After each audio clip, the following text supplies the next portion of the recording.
Today's devotional is entitled Two-Word Devo, the shortest Bible verse.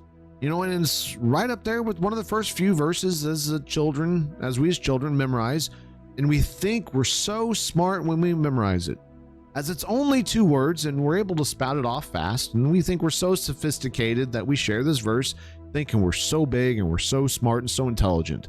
I memorized a Bible verse. Listen to me. We find this Bible verse in John 11:35, and the New Living Translation actually has those 3 words. It says, "Then Jesus wept." Different translations of the Bible go back and forth with either just 2 words or 3. And I always wondered why there was a verse in the Bible that has this few words. Did John get lazy here? What is the importance of this verse? From the standpoint of me learning Bible verses, I can check it off the list and I feel super, super smart. I never really thought about the implications or really how deep this short verse really is.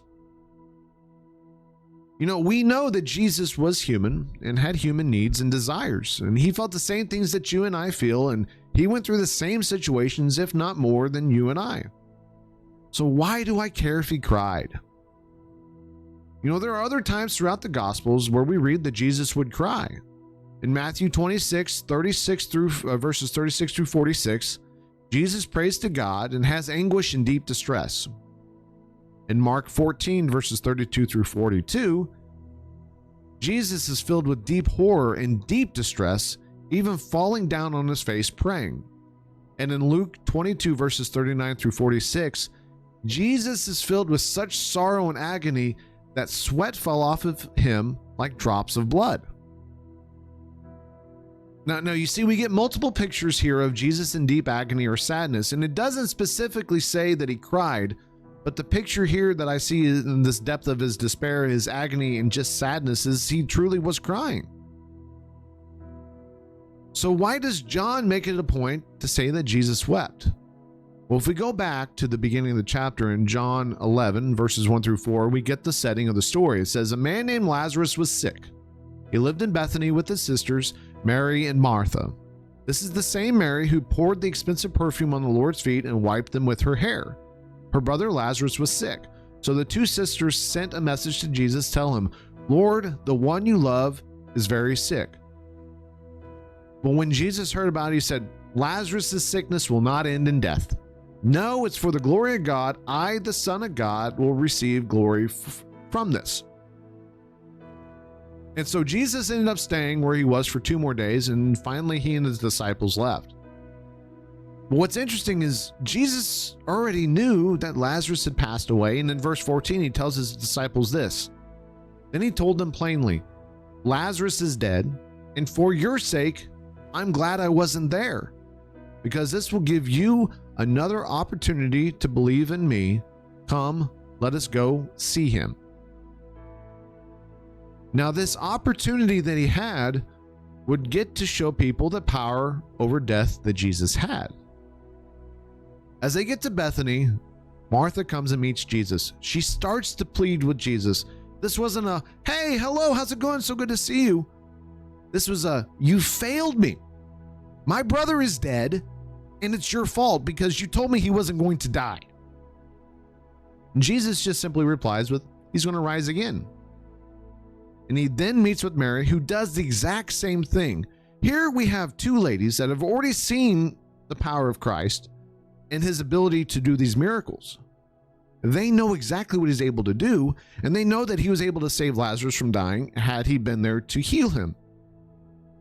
And in verse 33, we see that says, "When Jesus saw her weeping and saw the other people wailing with her, he was moved with indignation and was deeply troubled." He was upset. He was sad. He was mad.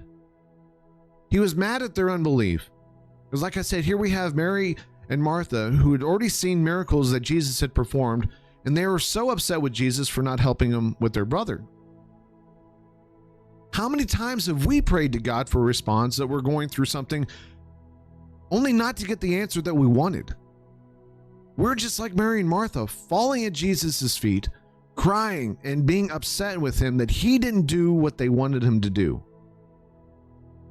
Now, I think verse 36 really is the key to why Jesus cried. And it says, the people were standing nearby said, see how much he loved him? But some said, this man healed the blind man. Why couldn't keep Lazarus from dying? And see, when you look at these verses, they kind of seem like just simple questions. But think about the situation. He sees two women crying. They see two women crying who believed that Jesus would save their brother from death. And you see Jesus mad and upset that their unbelief because they'd already seen his glory in other situations. And now you have a crowd of people basically making snide remarks at Jesus. Well, he did this. Why couldn't he do that? See, Jesus wept for a number of reasons. See, this wasn't the first miracle that he'd performed. This is the third miracle that we see. So word had already spread about what Jesus was doing, and so it wasn't a secret. He wept because they didn't believe him. They didn't believe in him. He wept because they hurt so deep that Lazarus had passed. He wept because they just didn't understand. This miracle takes place about a month before Jesus would be put to death and then raised to the dead. So I'm sure that the full gravity of the situation that he sees Lazarus being, dead and coming back to life is something that he's going to experience himself. And so that's another reason why he's crying. Even though we know that Jesus defeats death, he doesn't still want to go through with it. There's so many emotions going on in these few words. So guys, Jesus weeps for us too. When we don't step out in faith, when we openly disobey his word, when we continue to sin when we know we shouldn't, when we gossip behind people's backs, when we basically just don't believe what God is saying, Jesus weeps for us for a multitude of reasons, the same reasons that he weeps here for Mary and Martha. So guys, let's not give Jesus a reason to weep for us. Let's give him reasons to praise us, to love on us. Let us chase after what he says. Let's follow what he tells us to do. That is our devotional for today. 2-word devo.